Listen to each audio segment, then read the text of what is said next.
I like this book. It's not my favorite of his, but I think it was the first one I got. So it has a special place in my heart. Let's see.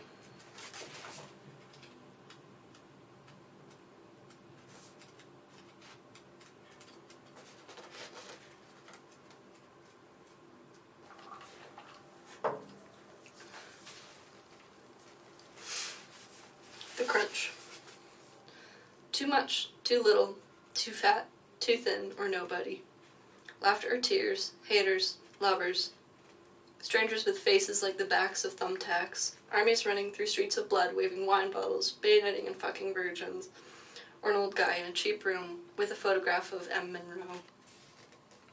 There is a loneliness in this world so great that you can see it in the slow movement of the hands on the clock. People so tired, mutilated either by love or no love. People just are not good to each other, one-on-one. The rich are not good to the rich, the poor are not good to the poor. We are afraid. Our educational system tells us that we can all be big-ass winners. It hasn't told us about the gutters or the suicides or the terror of one person aching in one place alone, untouched, unspoken to, watering a plant. People are not good to each other. People are not good to each other. People are not good to each other. I suppose they never will be. I don't ask them to be. But sometimes I think about it. The beads will swing, the clouds will cloud, and the killer will behead the child like taking a bite out of an ice cream cone. Too much, too little, too fat, too thin, or nobody. More haters than lovers. People are not good to each other. Perhaps if they were, our deaths would not be so sad. Meanwhile, I look at young girls, stems, flowers of chance. There must be a way. Surely there must be a way we have not yet thought of. Who put this brain inside of me? It cries, it demands, it says there is a chance. It will not say no.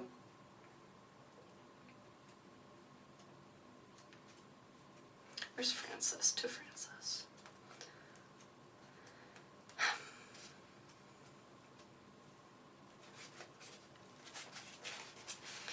One for old Snaggletooth.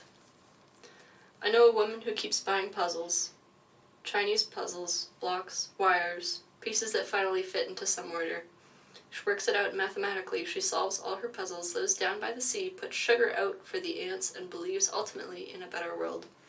Her hair is white, she seldom combs it. Her teeth are snaggled, and she wears loose, shapeless coveralls over a body most women wish they had. For many years she irritated me with what I consider her eccentricities, like soaking eggshells in water to feed the plants so that they'd get calcium.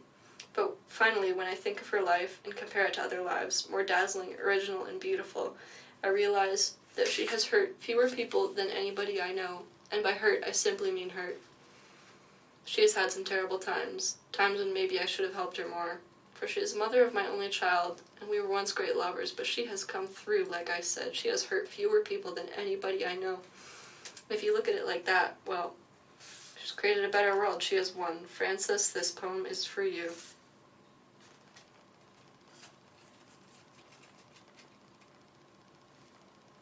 That's a good one, eh? That's pretty cute. That's pretty sweet.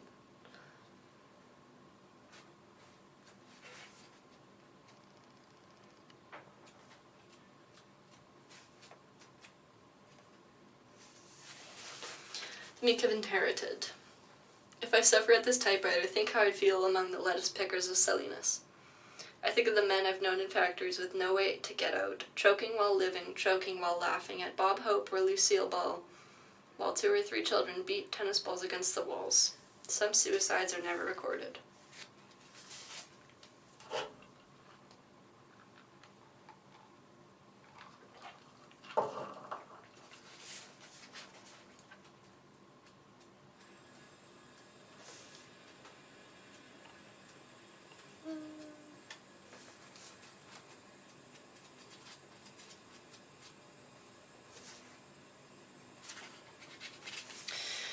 The strangest sight you ever did see. I had this room in front on DeLongpre. I don't know. I used to sit for hours in the daytime looking out the front window. There were any number of girls who would walk by, swaying. It helped my afternoons, added something to the beer and the cigarettes. One day I saw something extra. I heard the sound of it first. "Come on, push," he said. There was a long board about 2.5 feet wide and 8 feet long, nailed to the ends, and in the middle were roller skates. He was pulling in front, 2 long ropes attached to the board, and she was in back, guiding and also pushing. All their possessions were tied to the board. Pots, pans, bed quilts, and so forth were roped to the board, tied down. The skate wheels were grinded. He was white, red-necked, a southerner, thin, slumped, his pants about to fall from his ass, his face pinked by the sun and cheap wine, and she was black and walked upright, pushing. She was simply beautiful in turban, long green earrings, yellow dress from neck to ankle. Her face was gloriously indifferent. "Don't worry," he shouted, looking back at her. "Someone will rent us a place." She didn't answer. Then they were gone, although I still heard the skate wheels. They're gonna make it, I thought. I'm sure they did.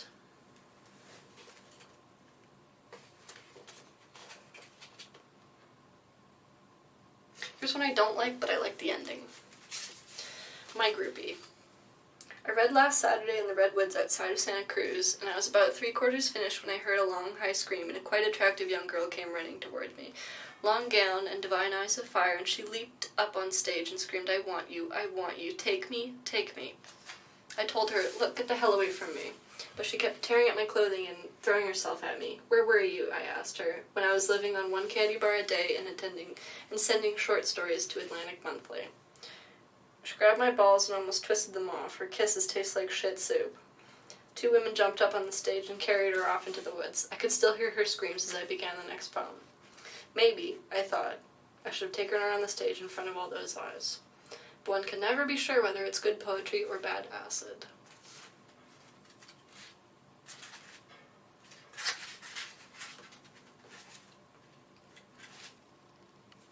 Change of habits. Shirley came to town with a broken leg and met the Chicano who smoked long slim cigars, and they got a place together on Beacon Street, the 5th floor. The leg didn't get in the way too much, and they watched television together, and Shirley cooked. On her crutches and all, and there was a cat, Bogey, and they had some friends, and talked about sports and Richard Nixon and how the hell to make it. It worked for some months. Shirley even got the cast off, and the Chicano, Manuel, got a job at the Biltmore. Shirley sewed all the buttons back on Manuel's shirts, mended and matched his socks. Then one day Manuel returned to the place, and she was gone.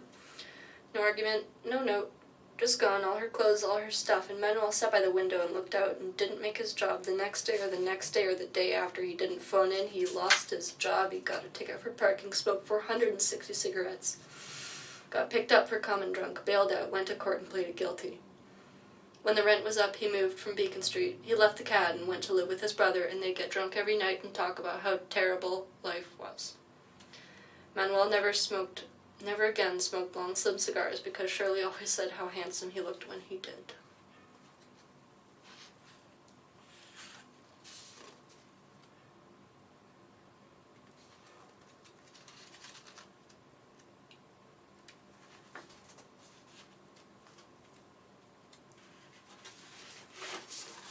A gold pocket watch. My father was a tall German with a strange smell in his breath. He stood very straight in front of his white house, and his wife hated him, and his children thought him odd. I was 6 the first time we met, and he gave me all his war medals. The second time I met him, he gave me his gold pocket watch. It was very heavy, and I took it home and wound it very tight, and it stopped running, which made me feel bad. I never saw him again, and my parents never spoke of him, nor did my grandmother, who had long ago stopped living with him. Once I asked about him, and they told me he drank too much, but I liked him best standing very straight in front of his house and saying, "Hello, Henry. You and I, we know each other."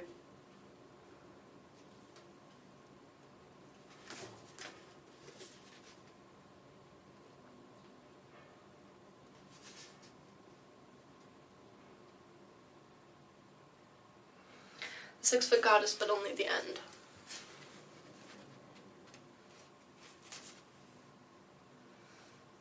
In the dark past rays, back and forth, until I fall away and we sleep. She's wild but kind, my 6-foot goddess, makes me laugh the laughter of the mutilated who still need love. And her blessed eyes run deep into her head like mountain springs, far in and cool and good. She has saved me from everything that is not here.